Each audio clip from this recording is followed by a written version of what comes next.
my life. For y'all who don't know, I'm from Orlando, Florida. I play basketball, and if it wasn't for this week, I don't think I'd be here now. Alright, so, I don't really like doing house parties no more because of this week. And, what happened was, we were on Twitter one day, and there was a house party that was about to happen, and everybody was talking about it. It was supposed to be jumping and whatnot, and it wasn't at first. So people went to the party, and they left. So then I ended up getting a tweet like the party was getting live again or whatever. So I called up my friend Morgan right here, and she was like, "Can you come pick me up?" So I was like, "Yeah, I'll pick you up." So went to the party, and I'm real close with her. Like, me and her are really, really close. And her mom looked at me in my eyes and told me, she was like, "Don't let that happen to my baby." And I was like, "I got you." So we go to the party, and we get there. We're there all of 5 minutes. I got offered some drugs, which I don't do. I got offered alcohol, and at that time, I didn't do. And we went and we sat down. When we sat down, I say within 2 minutes, we got word of someone had a gun. And it really shocked me because I'm not around stuff like that often. So we were trapped in the house. The house was maybe smaller than this room. And we were sitting on the couch, and we were looking for a way to hide, but there was literally nowhere to go. So I'm sitting on the couch. I had my other friend, Alexis, who's right here. She was sitting on one side of me. This girl, Sydney, was sitting to the right of me. And then there was a boy, Keon Brooks. I'll never forget him. He was a star quarterback at Apopka High School. He was standing directly in front of me. And I'll never forget the song. It was a song that was by Waka Flocka. It was called Let 'Em Gun Sounds. And as soon as the song, it had actual gun sounds in the song. And as soon as that happened, I seen the boy reach for his belt. He pulled out a gun and started shooting. His gun jammed. And when it jammed, he started firing in a party of, might have been 65 people. He shot 9 people. Everyone that was sitting in front of me and around me all got shot. Every single one of them.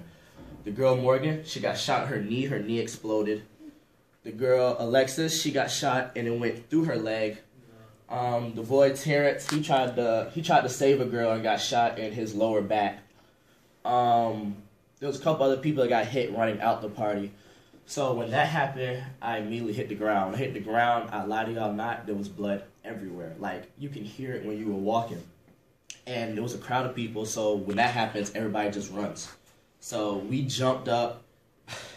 Everybody tried to get out the door at one time, and everybody fell. Me being the athlete that I am, I jumped over everybody, and I ran around to the back because I never run straight because bullets can't curve. So I ran to the back, and I didn't realize there was a fence, so I'm running as fast as I can. I ran directly into the fence. Everybody was running straight. The boy came out. He was still shooting, trying to shoot the boy. The reason why the boy came to the party and started shooting was because y'all remember when Facebook was popular. Everybody had likes, was worried about this, that, and the third, comments. So the boy, Keon, had jumped this boy named Johnny Barnes. He jumped him, or not jumped him, he fought him one-on-one, put it on Facebook, and basically embarrassed him. Like, he really, embarrassed him, and everybody was commenting on it. So he came back to the party, he was like, I'm just gonna kill him. Like, that was his mentality. He wanted to come to kill the boy. So he came, he shot up, everybody, it was a big old scene. I'll never forget it. I ran. At the time, I didn't know Morgan was shot. So mind you, her mom told me, take care of my baby. So how do you think I felt when I found out she got shot? So I ran around the corner, and Alexis came running to me. The screech she did when she came up to me, I'll never forget. The way she screeched my name, and I saw the blood oozing. I remember taking my shirt off, tying it around her leg like on some movie stuff. And then I called the ambulance, and I didn't want to tell my mom about this. So I knew when I called the ambulance, I was just hoping that she wouldn't find out that I was at this party. So we ended up going to waiting for the ambulance. The ambulance didn't know where we were at, and we were trying to explain. They wasn't really working with us. So we ended up waiting 20 minutes. The ambulance came. They lost a whole bunch of blood. Both the girls ended up fainting. I ended up finding Morgan. She ended up fainting. I lost my shoe in the whole ordeal. And it was just like a crazy night that I'll never forget.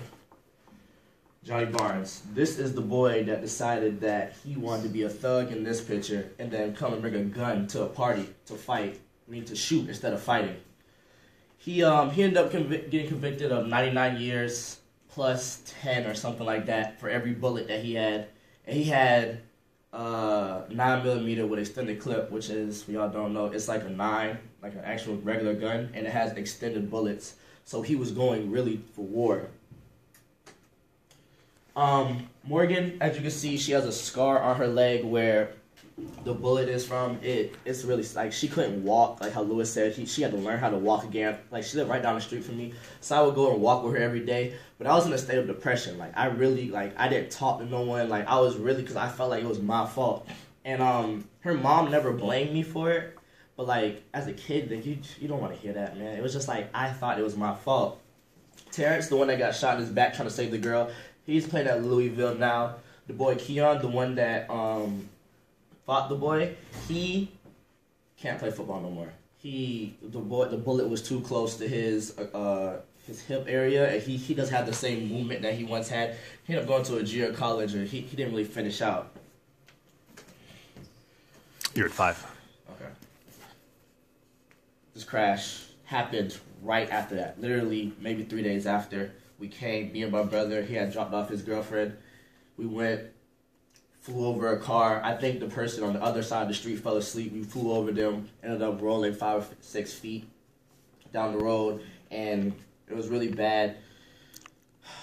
And that really traumatized me. So I really thought that I was on some Final Destination stuff, and I thought I was gonna die. So I went up to my coach. I told him, he was like, "You just gotta change. Something gotta change. Like you gotta get right." So then I channeled all that into basketball that summer, and I became an animal. And anybody that stepped in front of me on the court, I decided I wanted to kill. And at that point in time, that's when I realized that that's when I wanted to play basketball for real, and I took it serious.